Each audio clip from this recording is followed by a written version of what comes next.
16 के रहे सोन जवानी भइल भौरी चोखा चोखा। भैया के ससुरारी गइनी साली ढलस धोखा धोखा। 16 के रहे सोन जवानी भइल भौरी चोखा। भैया के ससुरारी गइनी साली ढलस धोखा।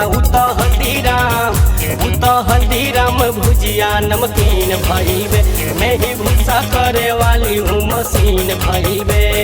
16 के रहे सोन जवानी भइल भौरी चोखा। भैया के ससुरारी गइनी साली ढलस धोखा। हल्दीराम भुजिया नमकीन भइबे, मैं ही भूसा करे वाली हूँ मशीन भइबे।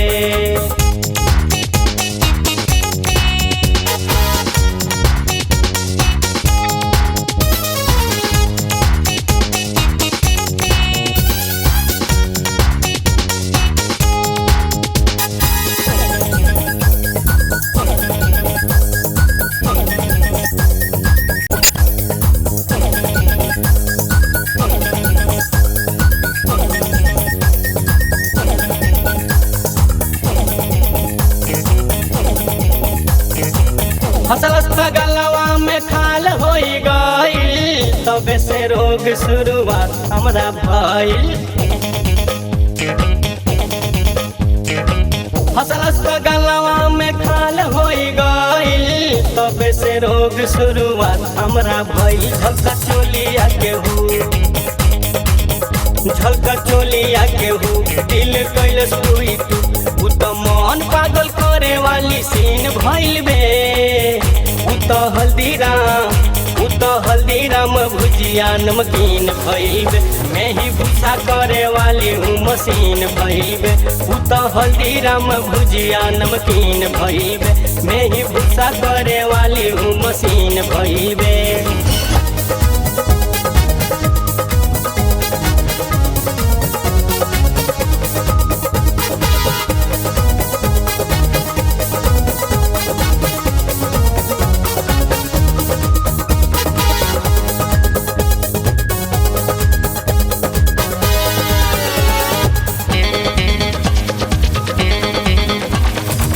लामी लामी केस रहे भुइयाल सोहरात, मातल जवानी रहे चोलिया में हलरात।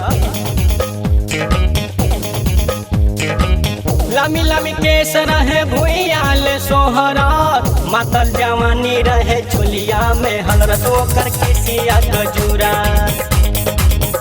ओकर केसिया कजूरा चलौलस दिल पर छुरा। ओकर भुअर आँख भिसकी जीन भइल बे।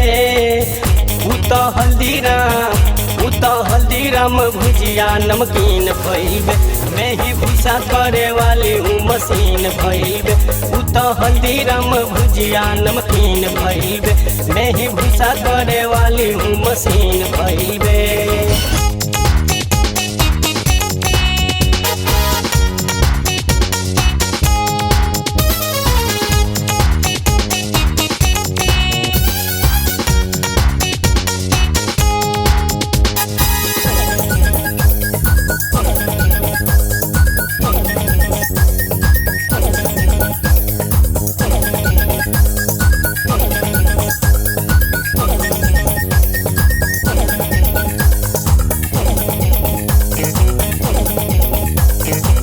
बिसरत नइखे हमर तक के हंसल का, तटबा हाय ओकर हंस के कहल का।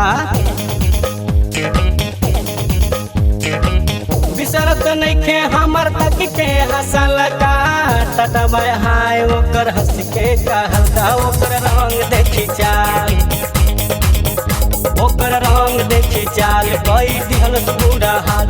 उत्तम पोरे पोरे देह क मशीन भइल बे। उ त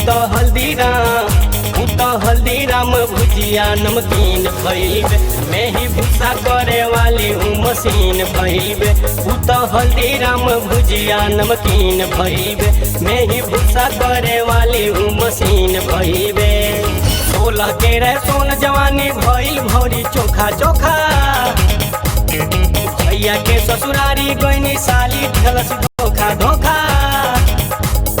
16 के रहे सोन जवानी भइल औरी चोखा भैया के ससुरारी गईनी साली ढलस धोखा उ तो हल्दीराम भुजिया नमकीन भइबे मैं ही भूसा करे वाली हूँ मशीन भइबे मैं ही भूसा करे वाली हूँ मशीन भइबे मैं ही भूसा करे वाली हूँ मशीन भइबे मैं ही भूसा करे वाली हूँ मशीन भइबे।